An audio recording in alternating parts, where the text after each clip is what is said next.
우리 인체의 80%가 수분으로 되어 있다고 합니다.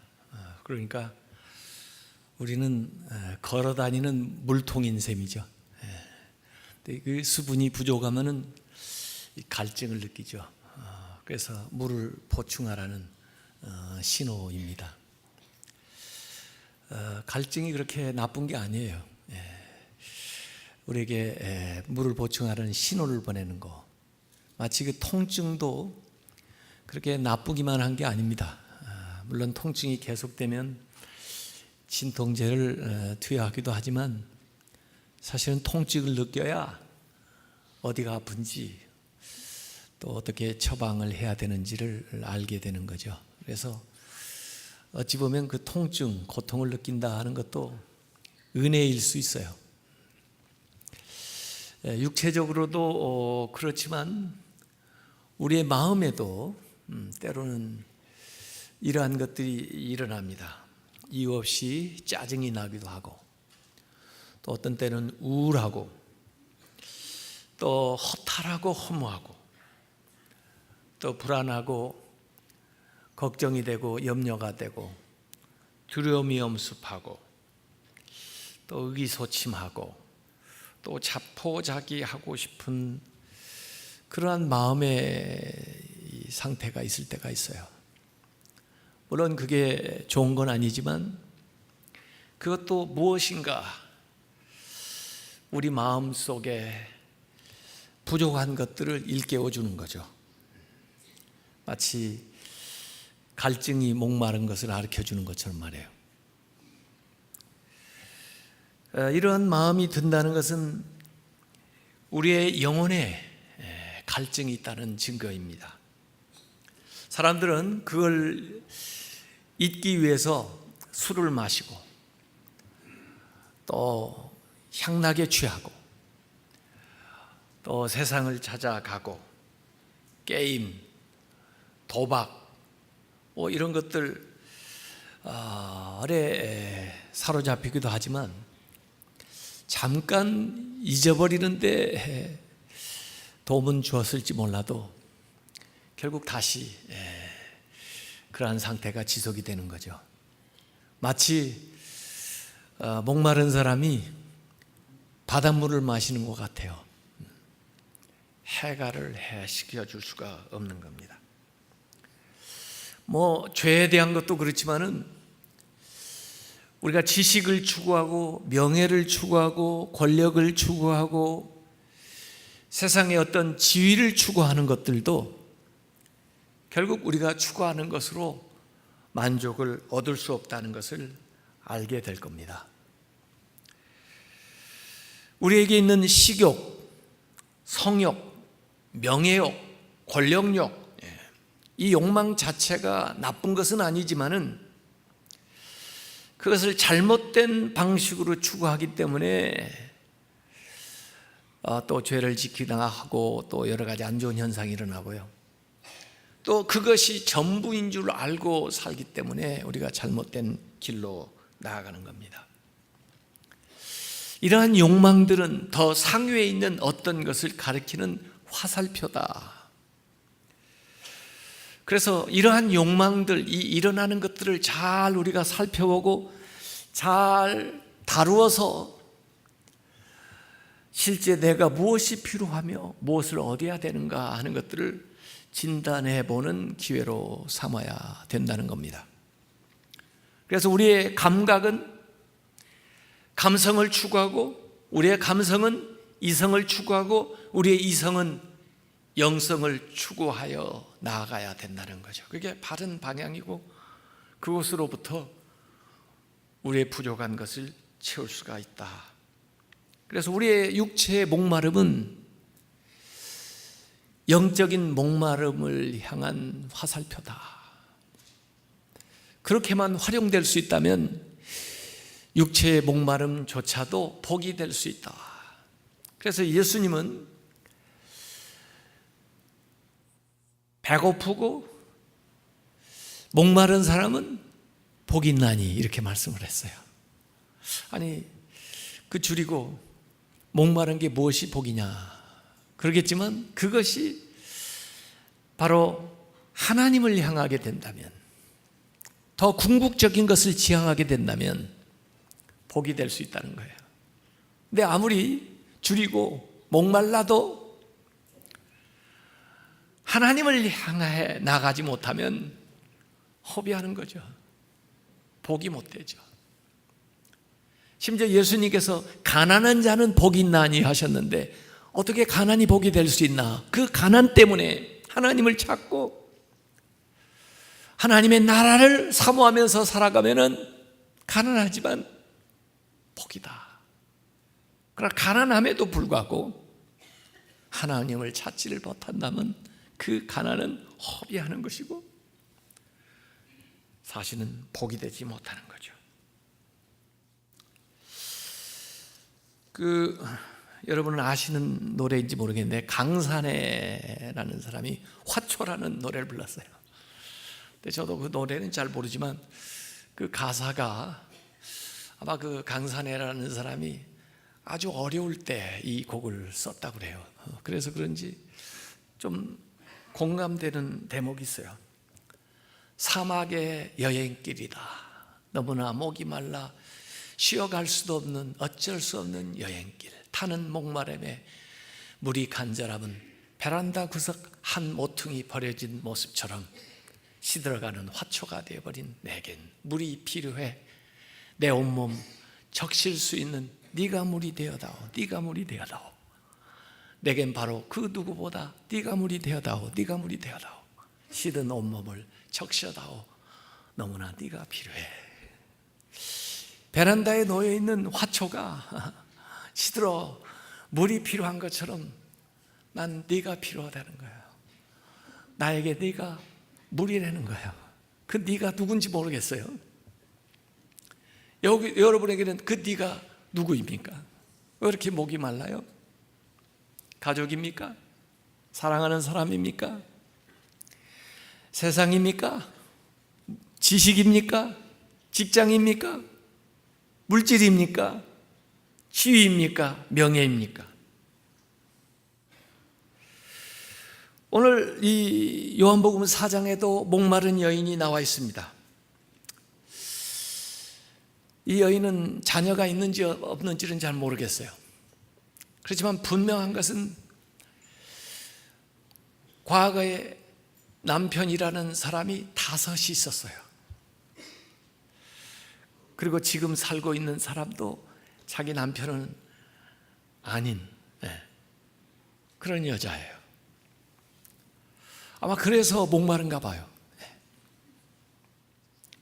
예수님께서 요한복음 3장과 4장에 개인적으로 사람을 만나는 기사가 나오는데 요한복음 3장에는 니고데모라고는 사람을 만납니다.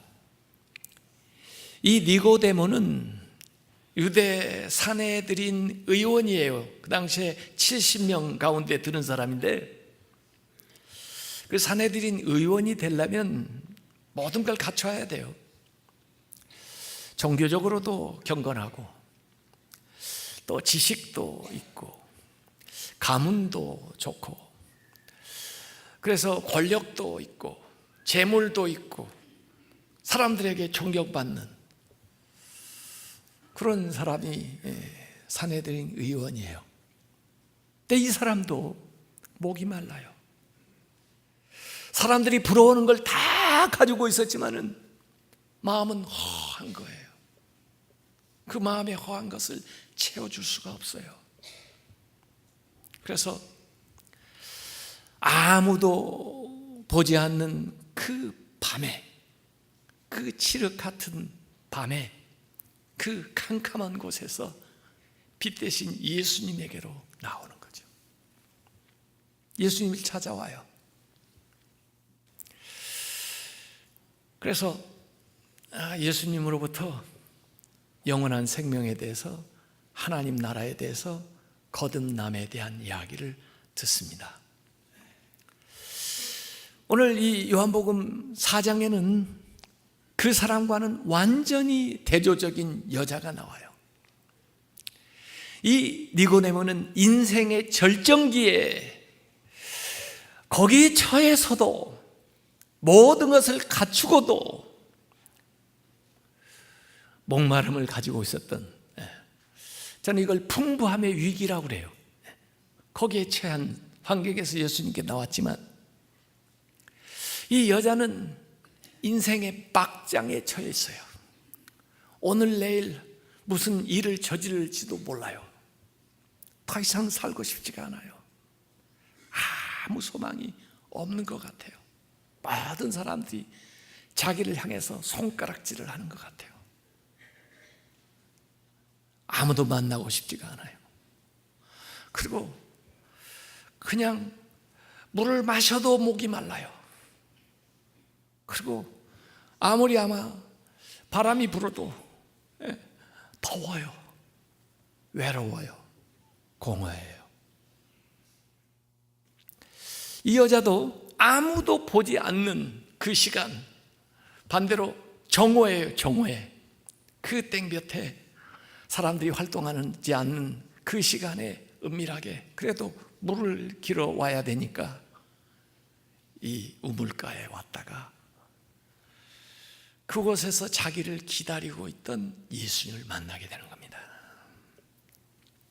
이 사마리아 여인은요, 이 니고데모하고는 완전히 대조적인 거예요.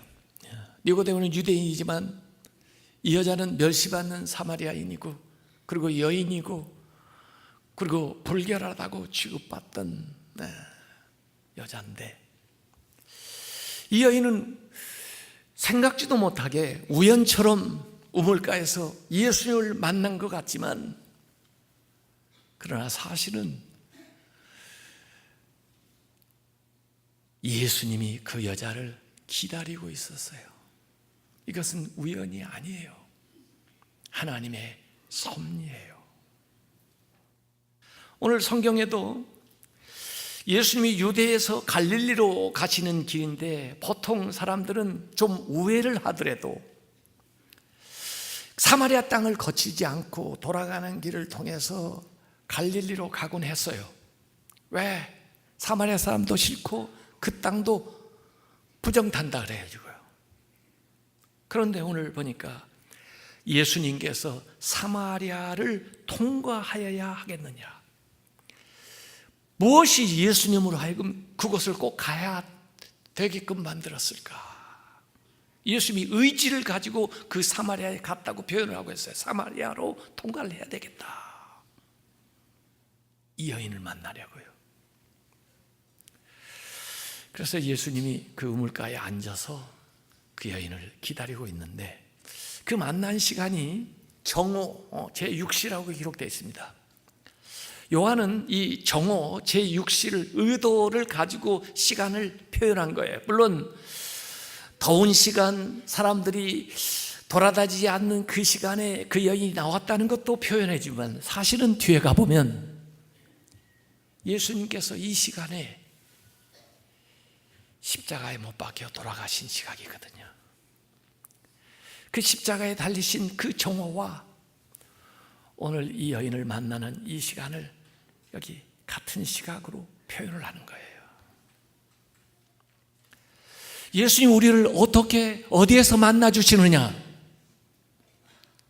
십자가에서 우리를 만나주시는 거죠. 예수님이 어디에서 지금도 우리를 기다리시느냐? 십자가에서 우리를 기다리시는 거죠. 우리의 인생이 어디에서 전환점을 맞이할 수 있느냐? 십자가에서 우리의 삶이 변화될 수가 있는 것이거든요.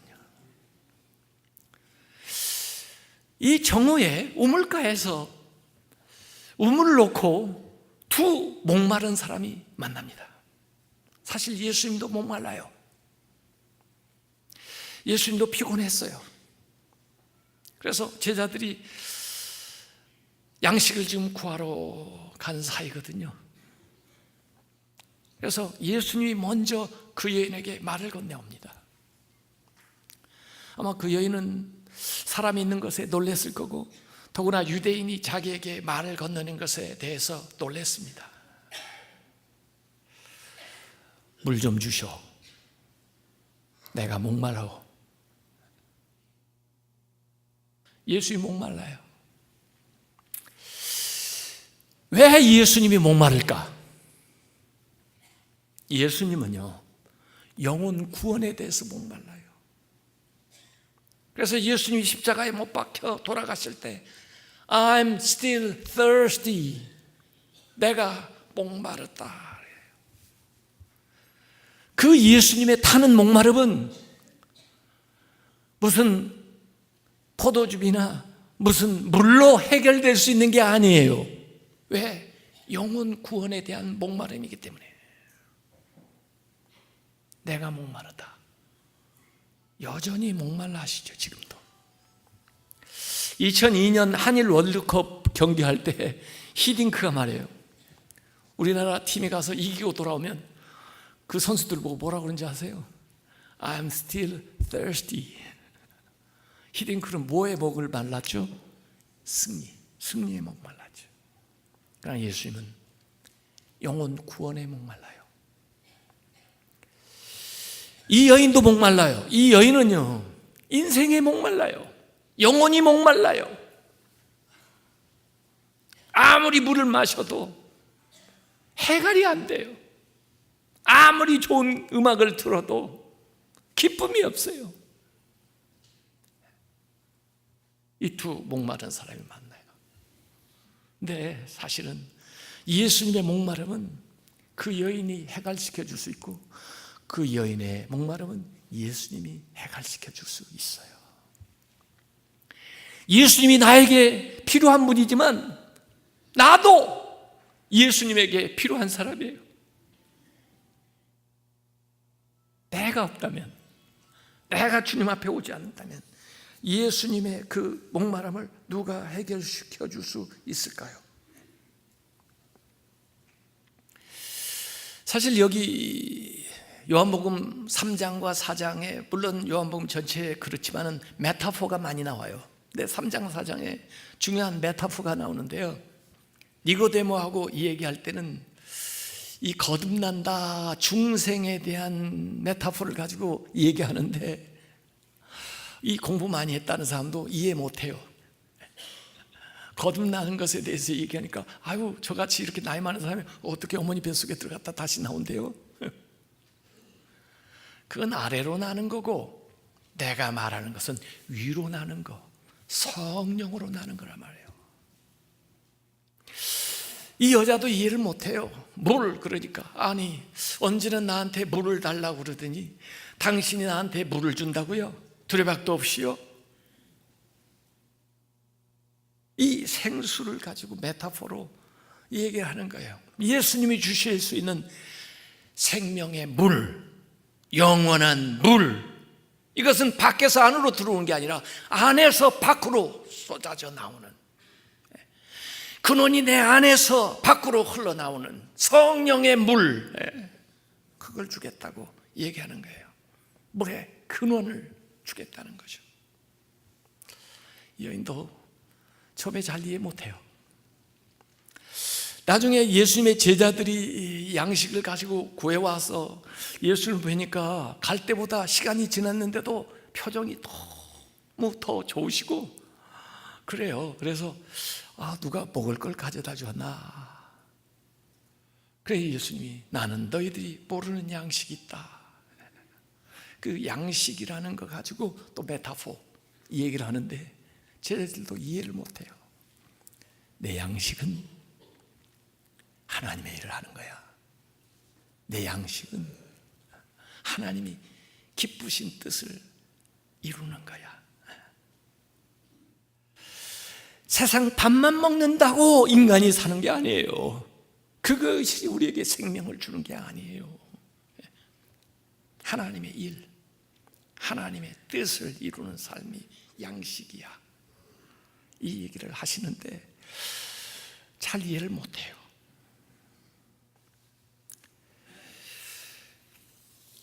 제가 얼마 전에 미국에 갔다 오면서 미국에서 파운튼 분수를 하나 가져왔어요. 분수대를.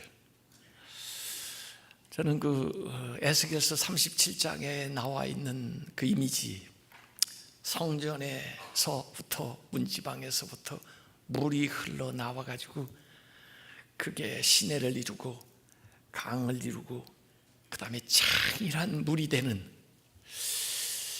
밖에서 밀려 들어오는 물이 아니라 이 안에서부터, 지성소로부터 흘러나와 물이 흐르니까 죽었던 땅이 다시 살아나고, 또 물이 모이니까 거기에 물고기들이 서식하고, 또 물고기들이 있으니까 어부들이 모여서 그 물고기를 잡는 생명의 역사가 일어나는, 이게 여기에서부터 시작되면 얼마나 좋겠나. 110주년 되면서 그걸 하나 설치하고 싶었어요. 지금 방에다 갖다 놓고 어디다 갖다 놓으면 좋을까 연구를 하다가 지금 2층 로비에 해놓을까 이렇게 마음을 어느 정도 정했어요. 네? 안에서 밖으로 흘러나오는 생수. 하나님을 우리의 삶의 중심에 모시지 않는 한 우리는 공허합니다. 그래서 목마르고 외롭고 부끄럽고 허무하고 절망감, 패배감, 상실감에 사로잡혀 살아가는 거죠. 하나님이 우리의 삶의 궁극적인 기준이 되지 않는 한 인간은 타락한 삶을 살아갈 수밖에 없습니다. 자기를 위해서 이기주의적인 삶을 살아보세요. 자기가 인생의 목적이고 기준이 되어보세요. 다른 사람을 무시하고, 다른 사람을 착취하고, 다른 사람을 힘들게 하면서 자기만 살자고, 이기적인 인생이 되죠. 내 가정이 내 삶의 목적이라면 내 가정을 위해서 다른 가정 생각지도 않고, 다른 사람 삶 염두에 두지도 않고, 자기 가정만을 위해서 나가는 삶, 그것도 도덕적으로 윤리적으로 온당치 못합니다. 아니, 더 좀 확대해가지고 나라를 위해서 사는 것도 마찬가지예요. 내 나라만 위하면 어떻게 되겠어요? 군국주의, 민족주의, 저 일제 군국주의나 저 나치, 요새 IS, 내 종교, 그걸 위해서 다른 사람들 희생시키고 다른 민족을 착취하고 억압하는, 그래서 하나님이 기준이 되지 않으면, 우리 삶의 궁극적인 의미가 하나님에 있지 않으면 이 세상 살아가는 모든 삶이 대동소이하게 윤리적으로나 도덕적으로나 타락한 삶을 살아갈 수밖에 없다는 거예요. 여러분, 요사이 청문회를 하니까 후보자들 다 보세요. 왜 사람들이 이 모양이냐 그러는데, 그 모양일 수밖에 없는 게 하나님을 모시지 않고 살기 때문에 그래요. 하나님 인생의 기준이 되지 않기 때문에 열심히 살았다는 것이, 그동안 뭔가 이뤘다는 것이 전부 다른 사람들을 착취하고 다른 사람을 힘들게 하고 부정한 방법으로 올라간 것이지, 그게 무엇입니까? 하나님이 없기 때문에 그래요. 하나님이 있다고 해도 하나님을 잘못 믿었기 때문에 그래요. 하나님이 없는 인생은 그렇게 살 수밖에 없습니다. 어떤 장관 후보자는 그런 얘기 하더라고요. 제가 이렇게 몰랐는데 청문회에 나와보니까 제가 뭐라고 들어가요? 벼락 맞을 사람이네요 그러다고. 그 사람이 한 말입니다. 제가 한 말이 아니에요. 거기에 제가 동의할 뿐입니다. 네, 맞아요. 당신 벼락 맞을 사람이에요. 검사장까지 지냈던 여자, 그 여자가 최후 진술할 때 그런 얘기 하더군요. 재판장에게 저를 엄벌에 처해 주세요. 맞아요. 엄벌에 처해야 할 여자야 진짜. 검사까지 돼가지고 남은 그렇게 잘못한다고 하더니 자기는 보니까 더 그래, 더 악랄해. 인간이 그렇습니다. 저는 지난 목요일에 제가 아파트에 사니까요, 새벽 3시쯤 일어나서 보니까 그래요. 근데 왜 자다가 일어나느냐? 어디에선가 여인의 비명 소리가 들리고, 그 다음에 고함 소리가 들리고, 목이 깨지는 소리가 들리고, 애들이 우는 소리가 들리는 거예요. 그래서 깬 거예요. 윗집 아랫집 옆집은 아닌데 어딘가 새벽이니까 좀 떨어져 있지만은 들리는 거예요. 뭐라고 얘기하는 거가 자세한 소리는 안 들리지만은 아우 성을 치고 비명을 치고, 그 다음에 뭐라고 고함을 치는데 애들의 울음소리가 섞여가지고 왜 그런지 무엇 때문인지 알 수가 없어요. 그런데 그 시간에 제 마음에 너무 슬픈 생각이 들어왔어요. 세상이 왜 이러냐? 왜 저 사람들은 저렇게 사냐? 저 사람들이 만날 때는 이러려고 하지 않았을 텐데, 저들이 자녀를 둘 때는 저렇게 사는 모습을 보여주려고 그런 것이 아니었을 텐데, 무엇 때문에 왜 저들은 저렇게 살고 있나? 괜히 제가 눈물이 나요. 왜냐하면 저도 어렸을 때부터 그런 많은 것들을 봐왔거든요. 제 주변에서도 그런 일들이 많이 일어났거든요. 그래서 회개도 되더라고요. 아마 술을 먹고 늦게 들어와가지고 부인을 구타를 하는지 행패를 피니까 아이들이 나서서 울고 그랬겠죠. 얼마가 지나니까 그래도 이제 더 이상 들리질 않는데 제가 잠을 잘 수가 없어요. 우리 인생들이 너무나 목이 마르구나, 이런 겁니다. 이 여인을 무슨 부정한 불결한 여인이라고 얘기할지 모르지만 사실은 불결한 여인이 아니라 이 여인은 불행한 여인입니다.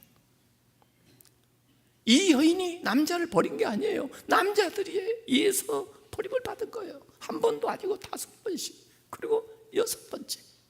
그러면서도 세상에서는 이 여인만 남으라는 거예요. 이 여인이 피해를 받고 있는데도 불구하고 이 여인의 문제를 생각해 주지 않는 거예요. 아무도 편애해주는 사람도 없고, 아무도 알아주는 사람도 없고, 아무도 돌봐주는 사람도 없는 거예요. 누구도 찾아가서 상담할 수가 없는 거예요. 그런 여인을 예수님이 기다리다가 만나주시는 겁니다. 예수님과 이 여인의 만남은요, 이 니고데모의 만남하고는 질이 달라요. 니고데모하고는 아주 그래도 신사적인 외교적인 대화가 오고 갔는데요, 이 여인하고는 단도직입적이에요. 깊이 들어가요. 물을 준다고 하시더니 물을 금방 주지 않고 네 남편을 데려오라는 거예요. 그 위험한 대화입니다. 저는 교회에서나 어디에서나 이 여인들, 젊은 사람들을 만날 때 저 별로 결혼했습니까? 그런 거 안 물어봅니다. 뭐 애가 있습니까? 별로 안 물어봐요. 왜냐하면 신뢰할까 봐. 본인이 말할 때까지 기다려요. 그러다 보니까 제가 모르는 사람이 너무 많습니다. 왜 안 물어봐가지고. 근데 예수님은요, 단도직입적으로 왜 남편 데려오라는 거예요. 이 여인이 그 대화를 그냥 회피하기 위해서 저 남편 없는데요, 그랬어요. 그런데 그냥 지나가지 않고, 그래 네 말도 맞다, 남편 5이나 있었는데 그들하고 지금 살고 있는 것도 아니고 6번째 남자하고 사는데 정식으로 뭐 사는 게 아니니 네 말도 맞다. 이야, 진짜 아픈 것을 콕콕 찔러요. 그 얘기는 제 말 하지 마세요, 정말, 뭐 이런 노래 있죠. 하지 말라는 얘기만 골라서 하는 거예요. 왜? 그 여인의 목마름이 어디에서 연유된가를 아시고 계시기 때문에 그걸 진단하지 않으면, 그걸 지적하지 않으면 해결할 수 없기 때문에 들어오는 거예요. 결국 그 여인이 다 드러나게 되자 예수님도 자신을 드러내는데 이 메시아닉 시크릿, 예수님이 내가 그다, 메시아라는 것을 드러내는 게 여기가 처음이에요. 복음서예요. 이 여인에게 예수님을 드러내는 거예요. 왜? 그 여인이 자신을 드러냈으니까. 드러낸 만큼 예수님이 깊이 들어오시는 거예요. 나를 아는 만큼 예수님을 알게 되는 거예요. 내 죄에 대해서 고백하는 것만큼 주님을 알고 고백하게 되는 거예요. 그래서 예수님 메시아인 걸 이 여인이 알게 된 거죠. 메시아를 알면, 하나님을 알면 예배하는 것에 대해서 궁금하겠죠. 예배에 대해서 얘기하는데요, 여기 저는 22절, 오늘 요한복음 4장 22절 말씀이 굉장히 중요하다고 봤어요. 어디에서 예배해야 됩니까? 하고 여자 물어봤는데 예배의 장소가 아니라 예배의 대상에 대한 이야기를 예수님이 하셔요. 왜? 예배 장소보다 대상이 더 중요하다는 건데, 너희는 알지 못하는 것을 예배하고 우리는 아는 것을 예배한다. 예배는 공통적이에요. 예배는 누구나 다, 너희나 나나 누구나 다 예배한다는 거예요. 다만 너희는 알지 못하는 것을 예배하고 우리는 아는 것을 예배한다는 거예요. 그 차이를 아시겠어요? 이는 구원이 유대인에게 있어 남이라, 이렇게 말씀했는데 이 세상 누구나 다 예배하고 있습니다. 왜? 거기에 목숨 걸고 사니까, 거기에 모든 것을 바치고 사니까, 그걸 위해서 다 희생하니까. 그게 자녀가 됐든, 그게 세상이 됐든, 그게 물질이 됐든, 그게 직장이 됐든, 그게 명예가 됐든, 이 세상 누구든지 다 예배하고 살고 있습니다. 그런데 그들은 그 예배하는 대상을 몰라요. 자기들이 우상을 섬기고 있다는 것을 몰라요. 하나님을 섬기지 않으면, 하나님만 섬기지 않으면 모르는 것을 섬기는 것입니다. 하나님만 예배하지 않으면 하나님 아닌 것들을 예배하는 것입니다. 왜 내가 하나님만이라고 얘기했냐면, 하나님을 섬기면서도 다른 걸 섬기면은요, 그건 하나님을 섬기는 게 아닙니다. 하나님 같은 것들을 섬기는 거죠. 지난주에 제가 설교할 때 갈라디아서 4장 8절에 나왔잖아요. 하나님 아닌 것들을 섬기는 자들이라고. 세상에 있는 자들은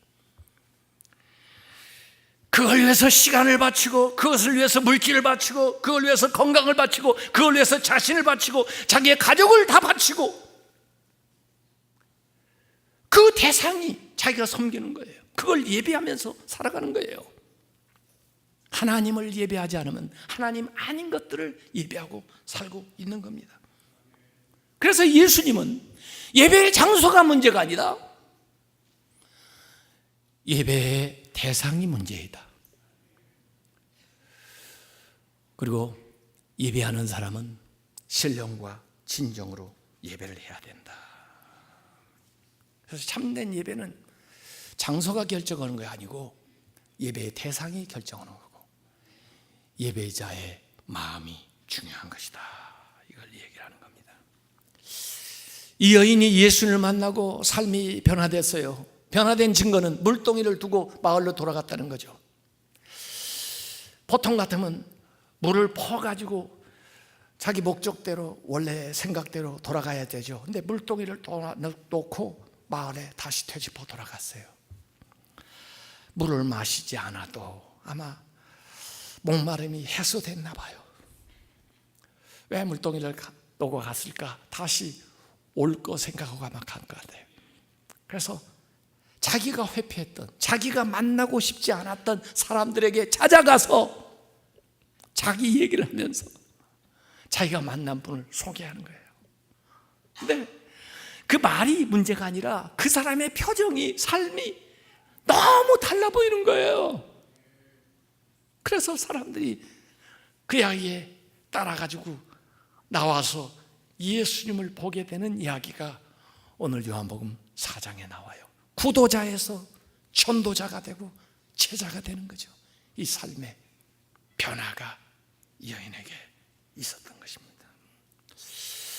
이번에 우리가 110주년 맞이하면서 정말 어떻게 하면 우리도 행복하고 다른 사람도 행복하게 할 수 있을까? 우리가 111 운동을 하면서 하나님 사랑하는 운동으로 성경 읽도하자 그랬고, 이웃을 진짜 사랑하고 이웃이 정말 행복하게 되는 건 뭐냐? 얼마 주는 것보다 그분을 주님 앞에 인도하는 것이 우리도 행복하고 그들도 행복해지는 길이다 해서 우리가 12주 동안 노력을 한 거예요.